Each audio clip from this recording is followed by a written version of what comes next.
hppodcraft.com. Hello, ladies and gentlemen. Welcome to the H.P. Lovecraft Literary Podcast bonus content show for August. I'm Chad Pfeiffer. And I'm Chris Lackey. This week, we're going to do a little show that I call Strategies. Strategies. Chris and I will pose different hypothetical scenarios and then talk through the strategies we each would use to deal with said scenarios. Mm-hmm. It's pretty much as simple as that. Yep. And we encourage folks at home to play along in our Patreon comments section. We've just come up with some different questions. Neither of us has really thought these things through. Nope. Which will become apparent as we go. Yep. But first, let's meet our contestants. Chris Lackey, originally from Illinois, says here on my card, I found the photos. I'm leaving you. Don't try to contact me. Oh, sorry. That's a note from my wife. Contestant card. She's always leaving me little notes, you know. Forget about that. Let's get on with the show. First scenario. Okay. I'll pose this one. You're going to attend, this happens sometimes, you're going to attend a party by yourself. Yes. You only know the host. For whatever reason, you're going alone and you have to go. Okay. The host is the only person you know. So how do you deal with a scenario like that? I go for the straightforward approach. I ask the host, hey, who here is cool? And the host will usually go, oh, you would like, Frank or Sally over there. She's really cool. They know what you're into, and then they would hook you up with a person that they like. In fact, I just went to a party this weekend that I was told, oh, you should go talk to this guy, Tom. You guys would have a lot in common. And we did. And he knew who Lovecraft was. Oh, so it turned out good. It did. That's such a scary situation for me. Yeah. So, Chad, how would you handle that situation? I have at times, found myself at a party where maybe it wasn't that I didn't know anybody, but there was nobody I really wanted to socialize with. And so I did the, phone call. It's not real. Oh, talking to somebody who's not really there. Yeah. And then, finish the call, look around, get a drink or eat a little something, and then get the hell out of there. I'm just bad in that situation.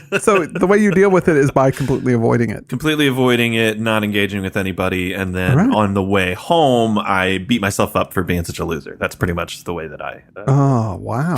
All right, here's another one. You're on a long train ride. Okay. And a crazy person has engaged with you. Oh. How do you deal with a situation like that? How long of it? Like an hour or like? You're going to be on the train for like 45 minutes, let's say. Okay, 45 minutes. Probably this person's going to talk to you the whole time. Usually, I would engage. I just kind of go ride the crazy train with them, and that's what I thought you'd say. And see what kind of stuff would be, what's going on with them and like what they're all about. Yeah. Poke them a bit, try to figure out where they're coming from, and if I agree with them, and if they've got any crazy ideas. I've tried the strategy where I'm like, hey, I got work to do or something. They keep talking to you, but I found that crazy people, it's like a one-way street. They don't want to know anything about you. Oh no, for the most part, right? So I'll not out crazy them, but I'll say things that don't make sense, and they get frustrated fast. I've noticed.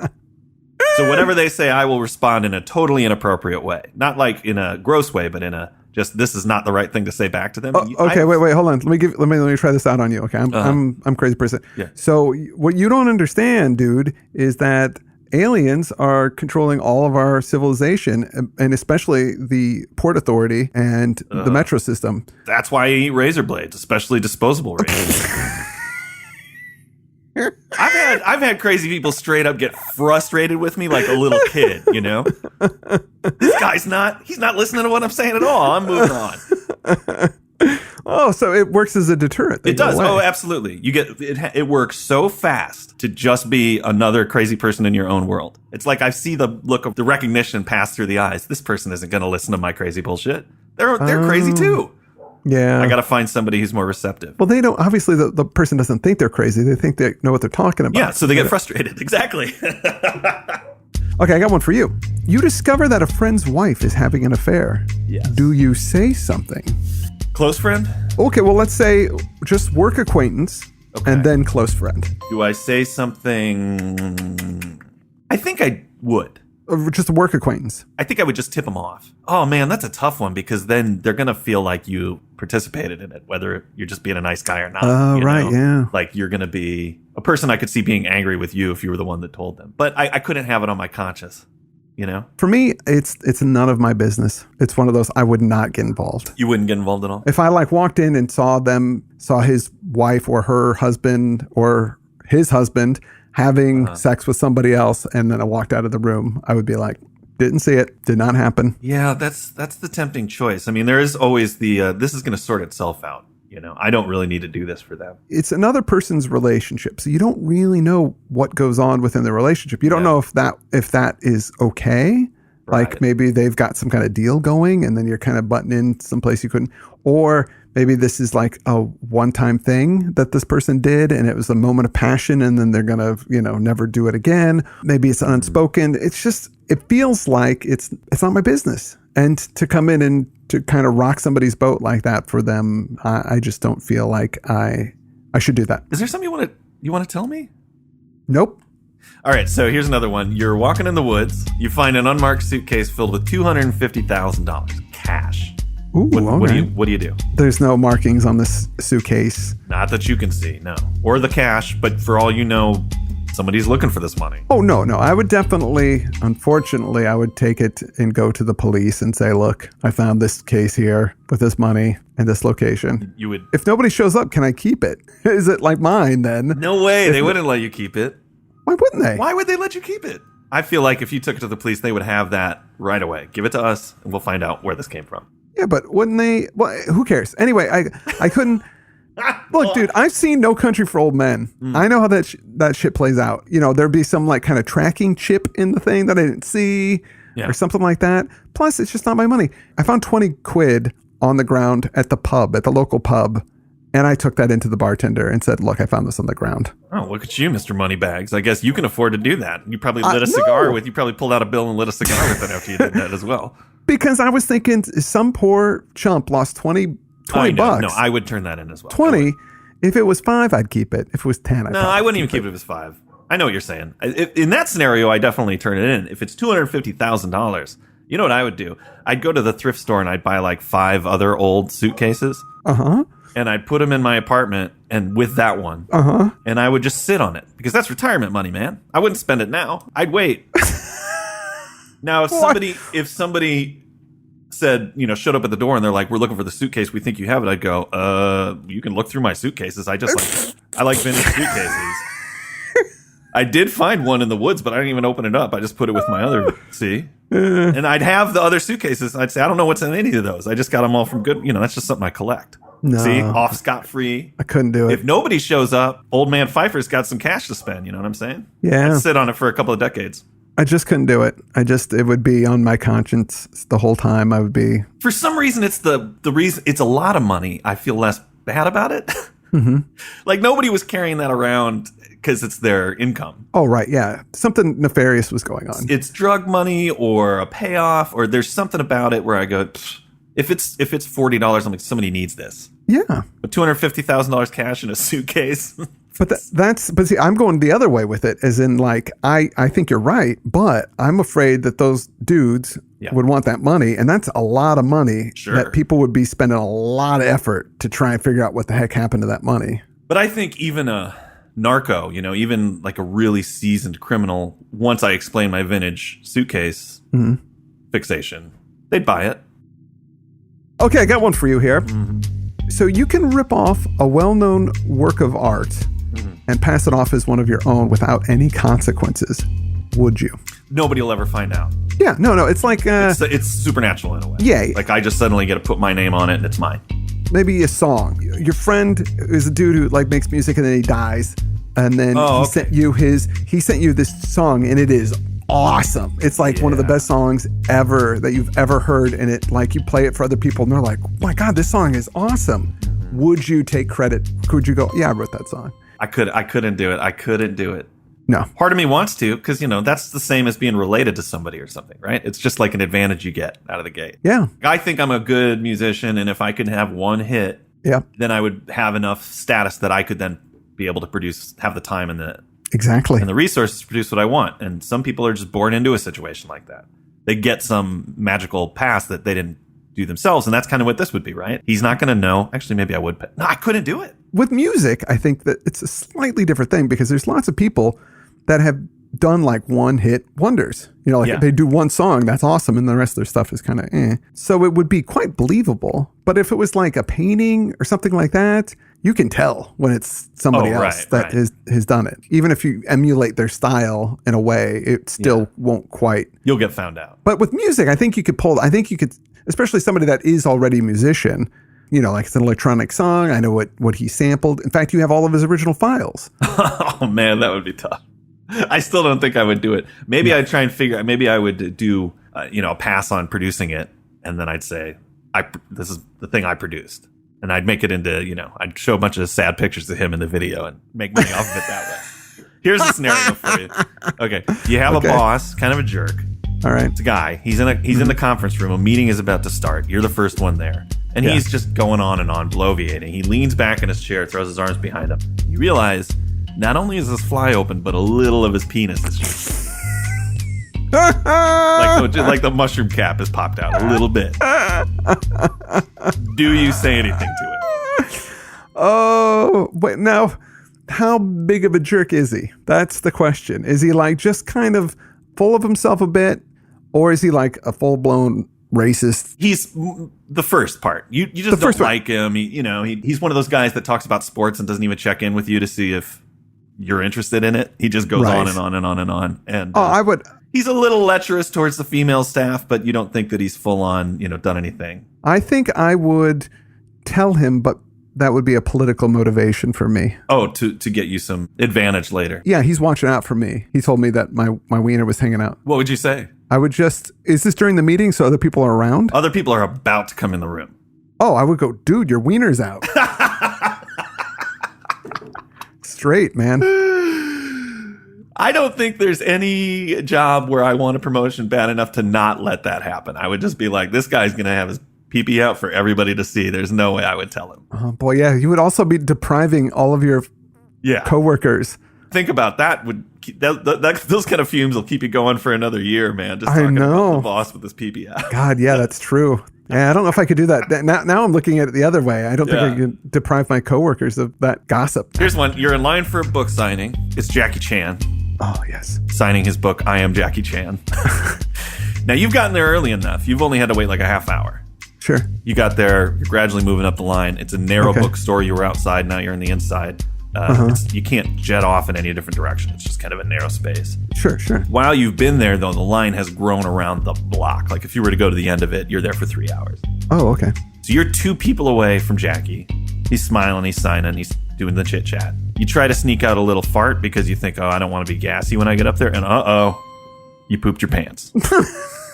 Not a massive amount, but enough that it probably will pretty quickly become apparent to the folks around you. So do you go ahead and get the book signed? You're just about to get up to the table. Yeah. You do? Oh, yeah. You go to Jackie like, what's that? Who did that? Do you try and blame somebody else? No, you know what? I think I would go straight with. Well, first I would hope that he wouldn't smell it, but then if I could tell that he could smell it, and you're like, maybe I'll get away with this. And then as you step up one more, and there's one person in front of you, you go, oh man. If I could walk and I go, hey, Mr. Chan, I totally love it, and then I could see the look on his face, like he smells something real bad. You do see that look on his face. Okay, then I would go, Mr. Chan, I've been waiting in line for a really long time, and I thought I just had a Trump, but what happened was I pooped my pants a bit. I'm sorry. Please just sign my book and I'll get the heck out of here. I love your work. That's how much I'm willing to do this in front of you. Wow. I thought about a bunch of different ways that you might react to that. In none of those scenarios did I imagine you got Jackie in on the thing. Mr. Chan, I pooped my pants, and I'm such an admirer of yours. I pooped my pants. That is great. What would you do? I think I'd just get it signed and get out of there as quick as possible. I might look askance at the person behind me, and do a little hand wave, like, what did this fucking asshole do? So you try to pin it on the person behind you. For sure. I just have to hope that Jackie's razor sharp, senses are only that way in movies, and that he'll well, yeah, but see, I feel like if I try to blame it on somebody else, it wouldn't work. He would know, because once I left, the stink would go away. And so he would know when. Not right away, though. But he would eventually. And I want Jackie Chan knowing that I'm a man of honor. So I got one for you. Don Johnson shows up to Chateau Pfeiffer. And it's nighttime. Yeah. And he comes to the balcony. You're like, how did he get on my balcony? And he goes, I've got something I want to tell you. I'm a vampire. Oh my God. And I want you to walk the dark path with me. Do you accept? That's a tough one, man. And something I've considered before. Would I want to become a vampire? Oh Is it God. like of course, Vampire come on. Chronicles? Like I would be surprised by that. Like, actually, that's something I have considered. That's something I've considered my entire life. The fact that it's Don Johnson makes it even more appealing, too, because I'm going to hang out with him. We probably listen to some Phil Collins together. Cruise around. Do you have any questions about this? Like, about the... Yeah, so it's Vampire Chronicles kind of vampire, or is it like Dracula kind of vampire? Oh, okay. Yeah, Dracula. Let's go with Vampire Chronicles, Anne Rice vampire. Okay, so you would become young, but you got to drink. You got to drink blood. You don't never get to see the sun again. No. But you get to live forever. You get to live forever, yeah. Yeah, I think I'm taking that deal. Yeah. Because you can choose to drink blood of bad people if you want, right? I mean, that's something that kind of popped up later in those Anne Rice things, right? It's like, so Lestat was doing it to only evil people. Yeah. We didn't know that in an interview. Even then, that's crappy because it's like, you judge, jury, and execution. I mean, is this person just an addict? Why do they, it's kind of like when they kill henchmen in movies. Like, that guy just made a bad decision for a paycheck, They don't deserve to die just because they work for the kingpin. It's true. It's true. Yeah, I don't think that would be something I would do now with children, being a parent. Oh, right. But I think when I was younger, I think I totally would have done it. ONJ, Olivia Newton-John. Yes. She's out in the street. She's about to get hit by a truck. It's careening towards her. It's carrying dangerous radioactive material. Okay. The question isn't what would you do, because obviously you're going to save ONJ. Yes. You're going to push her out of the way. Without a doubt. In the crash, you get hit by the truck. Radioactive material spills out. Okay. You get the powers of Superman. What?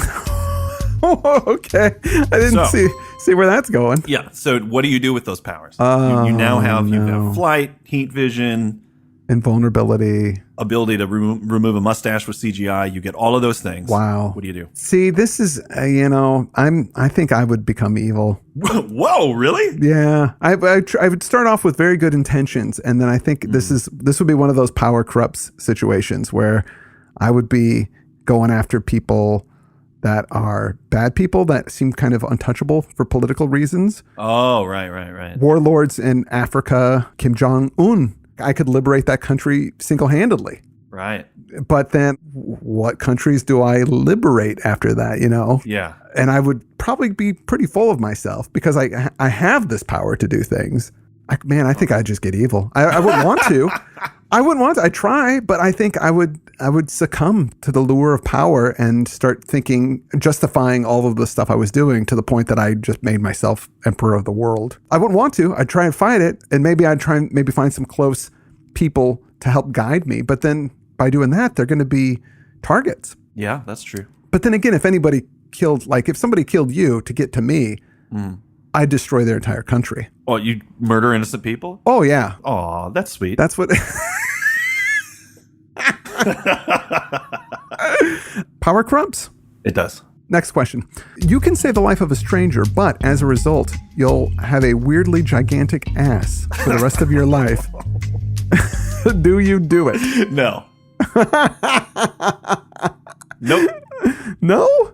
It's a stranger, right? I know that I saved someone's life, but I don't know who it is. Yeah. And I have this big butt forever? No. Okay, what if you knew who it was, as in like, after you did it, you got to see them and their family. So if you didn't do it, then you would have to hear about, this kid doesn't have a mother anymore because you didn't save her life. If I knew who it was, then I would do it. If it's a complete stranger that you would never know anything about, you would say no way. You know what the best scenario is there is that the person you save is Sir Mix-a-Lot and you get the big butt.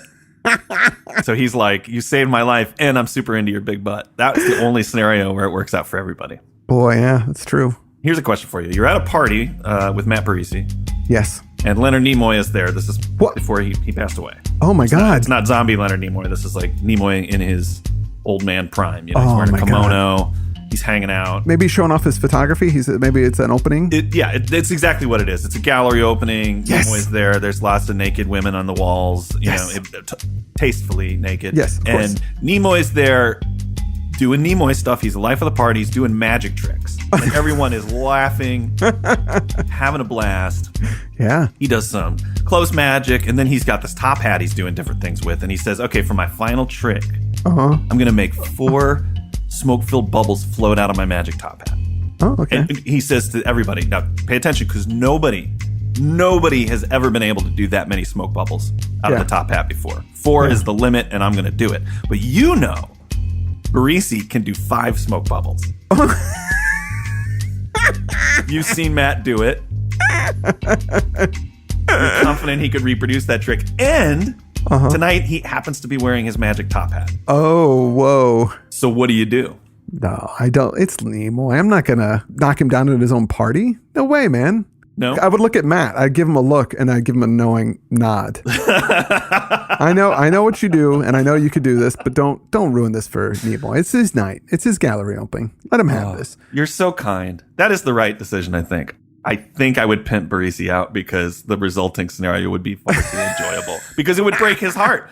If there's one person who doesn't want to embarrass Nimoy, it's Parisi. I know. But once I'd go, hey, this guy can do 5, and everybody'd get quiet. And I'd see Matt sweating. No, it's okay. I'm not going to do it. And Nimoy would say, if you can do 5, you should show us all. You know what? Maybe I'm underestimating Nimoy. Maybe Nimoy would be like, you know what? If you can do 5, that would be amazing. Let's see 5. And then he would be really gracious about it and be like, this guy could show me something. Even in my old age, I can learn something new. Well, I think he would definitely, he'd be gracious at first because Nimoy doesn't think Matt. I mean, look at Matt. That guy can't make 5 out of a magic hat. So he'd be really gracious. And then Matt would come up in kind of an embarrassed way, do the trick. All 5 smoke bubbles come out. And then I think Nimoy would go, oh my goodness, what was your name? And he'd go, Matt Parisi, sir. And he'd go, Matt Parisi. Storm out of his own gallery opening. I don't think so. I think that's you know what I think would happen. This is my set.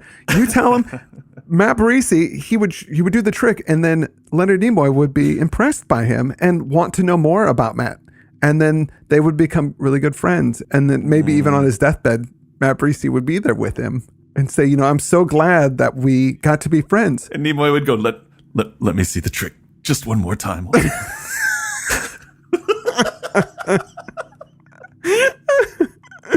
Okay, I got one for you. Here you go.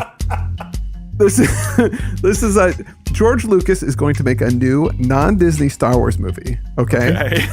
Somehow he got the rights back. I don't know what's going on, and he wants you to be in it. Oh, this is like a competing Bond movie scenario, right? Like he's right. Release one against theirs. Okay. Yeah, it's Star Wars, but it's not officially Star Wars. They call them laser swords, but it's a lightsaber. Yeah. It's George Lucas's Star conflicts.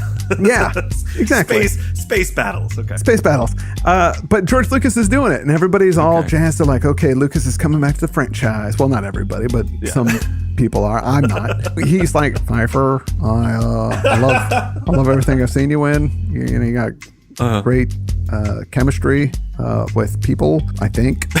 I want you to be in this. You're going to be Shroby Fun Gadobi, this character. Here's a script. Give it a read. Let me know what you think. You read it, and it sucks. It's terrible. Do you take the work? I'm in. Let's go. Even if it was terrible, I would have to do it. Sure. Yeah. I mean, you might, and it's a scenario too where people get on the internet and be like, "They just really abuse you too." Oh, I don't care. Yeah, that doesn't bother. Well, there's these people, like Daisy Ridley. She's just like, I just left Twitter.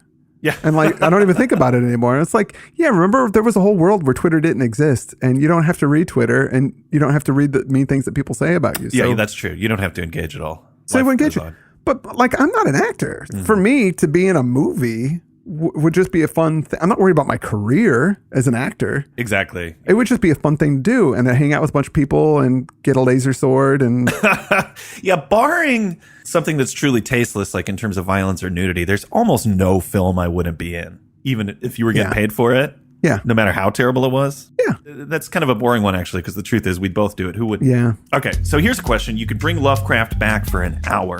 Oh, from his essential salts?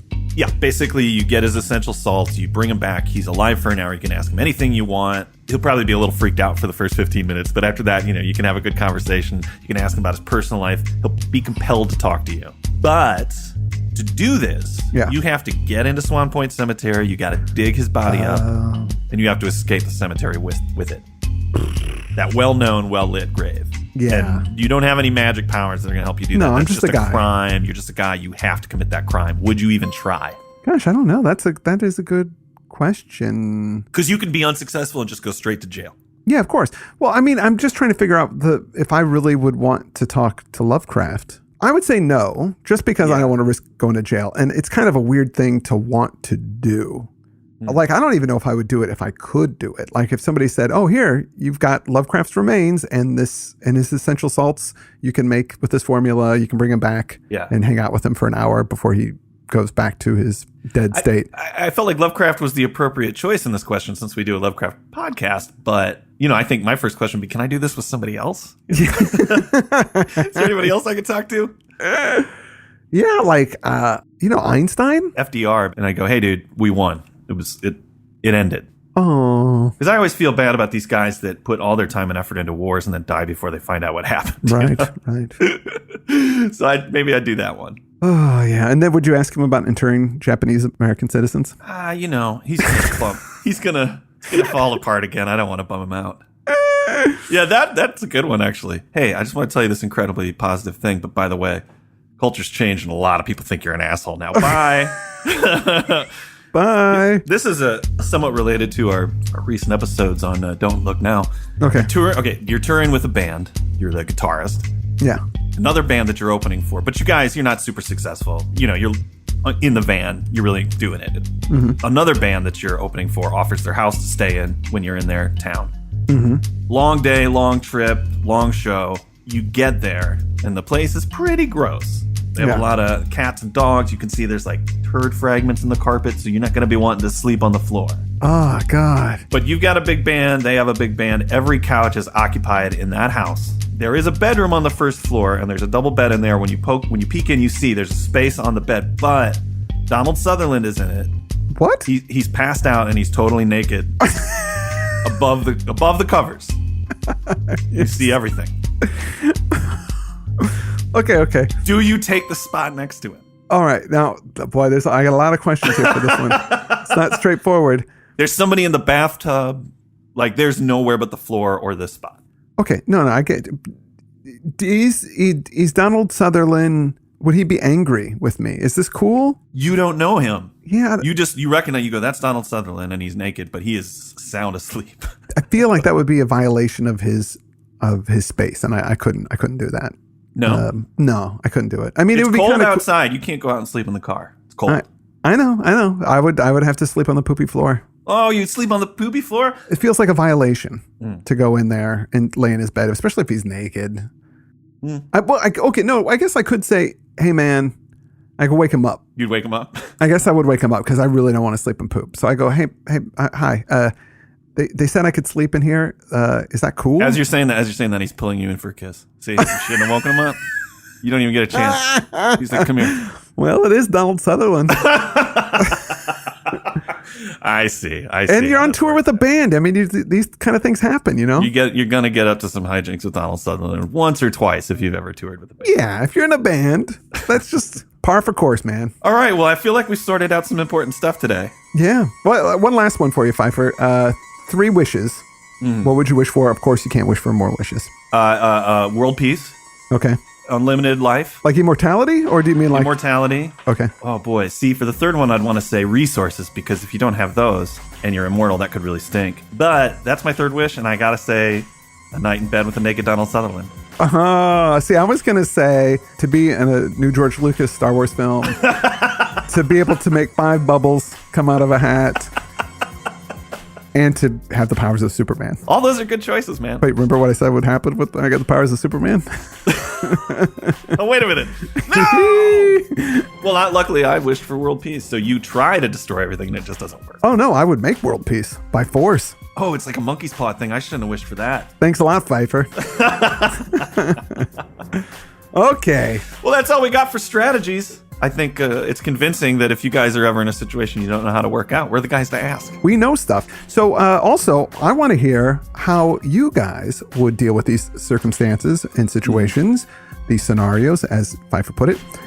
So please, on Patreon comments, let us know, because I'm sure you guys have some really good ideas, probably way better than we do. Probably way better than we do. And if there's any scenarios you'd like to pose for us to address in a future show, we're happy to do that as well. That's all we have for today. I'm Chad Pfeiffer. I'm Chris Lackey, and you've been listening to the H.P. Lovecraft Literary Podcast bonus content. You can hear it all on Patreon, which you just have. Thanks, folks, for tuning in. Bye-bye. HPPodcraft.com.